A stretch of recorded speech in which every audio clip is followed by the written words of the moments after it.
ഇനി എന്താണ് ഫൈലോടാക്സി? ഒരു ചെടിയുടെ തണ്ടിൽ ഇലകളുടെ ക്രമീകരണം അഥവാ വിന്യാസത്തെയാണ് നമ്മൾ എന്ത് പറയുന്നത്? ഫൈലോടാക്സി എന്ന് പറയുന്നത്. ഫൈലോടാക്സി 3 തരത്തിലാണുള്ളത്: ഏകാന്തര വിന്യാസം, എതിർവിന്യാസം, സർപ്പിള വിന്യാസം. ഏകാന്തര വിന്യാസം എന്ന് പറഞ്ഞാൽ എന്താണ്? ഒരു പർവ്വത്തിൽ അഥവാ നോഡിൽ നിന്നും ഒരു വശത്തേക്ക് ഒരില എന്ന രീതിയിലുള്ള വിന്യാസത്തെയാണ് നമ്മൾ ഏകാന്തര വിന്യാസം എന്ന് പറയുന്നത്. എന്താണ് എതിർവിന്യാസം? ഒരു പർവ്വത്തിൽ അഥവാ നോഡിൽ നിന്നും ഇരുവശത്തേക്ക് ഓരോ ഇലകൾ എന്ന രീതിയിൽ ക്രമീകരിക്കുന്നതാണ് എതിർവിന്യാസം. ഉദാഹരണം ഏതൊക്കെയാണ്? പേര, തുളസി, തെച്ചി. ഏകാന്തര വിന്യാസത്തിന് ഉദാഹരണം റോസ, ചെമ്പരത്തി, മാവ് എന്നിവയാണ് കേട്ടോ ഏകാന്തര വിന്യാസത്തിന് എക്സാമ്പിൾ. എതിർവിന്യാസത്തിന് എക്സാമ്പിളാണ് പേര, തുളസി, തെച്ചി. ഇനി സർപ്പിള വിന്യാസം എന്ന് പറഞ്ഞാൽ എന്താണ്? ഒരു പർവ്വത്തിന് ചുറ്റും 3 അതിലധികമോ ഇലകൾ വിന്യസിച്ചിരിക്കുന്ന രീതിയാണ് സർപ്പിള വിന്യാസം. എക്സാമ്പിൾ സൂര്യകാന്തി, അരളി, ഏഴിലമ്പാല.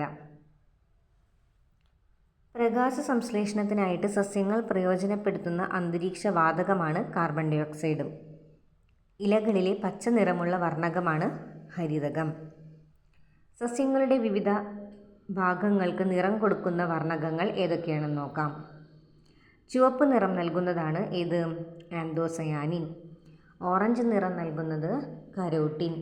മഞ്ഞ നിറം നൽകുന്നത് സാന്തോഫിൽ. അന്തരീക്ഷ വായു സസ്യത്തിനകത്തേക്ക് പ്രവേശിക്കുന്നതും പ്രകാശ സംശ്ലേഷണ ഫലമായി ഉണ്ടാകുന്ന ഓക്സിജൻ പുറന്തള്ളുന്നതിനും സഹായിക്കുന്ന ഇലകളിലെ സൂക്ഷ്മ സുഷിരങ്ങളാണ് സ്റ്റൊമാറ്റ അഥവാ ആസ്യരന്ധ്രം. അന്തരീക്ഷത്തിൽ ഏറ്റവും കൂടുതലുള്ള വാതകം നൈട്രജൻ. അന്തരീക്ഷത്തിൽ ഏറ്റവും കൂടുതലുള്ള രണ്ടാമത്തെ വാതകം ഓക്സിജൻ. അന്തരീക്ഷത്തിൽ ഏറ്റവും കൂടുതലുള്ള സംയുക്തം കാർബൺ ഡൈ ഓക്സൈഡ്. അന്തരീക്ഷത്തിൽ ഏറ്റവും കൂടുതലുള്ള സംയുക്തം കാർബൺ ഡൈ ഓക്സൈഡ്. അന്തരീക്ഷത്തിൽ ഏറ്റവും കൂടുതലുള്ള അലസവാതകമാണ് ആർഗൺ. ഇനി എന്താണ് എപ്പിഫൈറ്റുകൾ എന്ന് പറഞ്ഞിട്ടുണ്ടെങ്കിൽ? വാസസ്ഥലത്തിനായിട്ട് മാത്രം ആതിഥേയ സസ്യങ്ങളെ ആശ്രയിക്കുന്ന സസ്യങ്ങളാണ് എപ്പിഫൈറ്റുകൾ. അത് വാസസ്ഥലത്തിന് വേണ്ടി മാത്രമാണ് മറ്റു സസ്യങ്ങളെ ആശ്രയിക്കുന്നത്. ഇവയിലെ ചെറിയ വേരുകൾ മരത്തിൽ പറ്റിപ്പിടിച്ച് വളരാനും കട്ടി കൂടിയ വേരുകൾ അന്തരീക്ഷത്തിൽ നിന്ന് ഈർപ്പം വലിച്ചെടുക്കാനും സഹായിക്കുന്നു. ഉദാഹരണം ഏതൊക്കെയാണ്? ഓർക്കിഡ്, മരവാഴ. അപ്പോൾ ഓർക്കിഡും മരവാഴയും ഏതിന് എക്സാമ്പിളാണ്? എപ്പിഫൈറ്റിന് എക്സാമ്പിളാണ്. ഇനി അടുത്തത് അർദ്ധപരാതം എന്ന് പറഞ്ഞാൽ എന്താണ്? അർദ്ധപരാതം എന്താണ്? ആതിഥേയ സസ്യത്തിൽ നിന്ന് ജലവും ലവണങ്ങളും വലിച്ചെടുത്ത് സ്വയം ആഹാരം നിർമ്മിക്കുന്ന സസ്യങ്ങളെയാണ് അർദ്ധപരാതങ്ങൾ എന്ന് പറയുന്നത്. അപ്പം എന്താണ്? അതായത് ആതിഥേയ സസ്യത്തിൽ നിന്ന് ജലവും ലവണങ്ങളും വലിച്ചെടുത്ത് സ്വയം ആഹാരം നിർമ്മിക്കുന്ന സസ്യങ്ങളെയാണ് നമ്മൾ അർദ്ധപരാതങ്ങൾ എന്ന് പറയുന്നത്. ഉദാഹരണം ഇത്തിൽ കണ്ണി, ചന്ദനം. ഇനി പൂർണ്ണപരാതം എന്ന് പറഞ്ഞാൽ എന്താണ്? ആതിഥേയ സസ്യത്തിൽ നിന്നും പോഷക ഘടകങ്ങൾ വലിച്ചെടുക്കാൻ കഴിയുന്ന സസ്യങ്ങളെ പൂർണ്ണപരാതങ്ങൾ എന്ന് പറയുന്നു. ഉദാഹരണം മൂടില്ലാത്താളി, റഫ്ലേഷ്യ.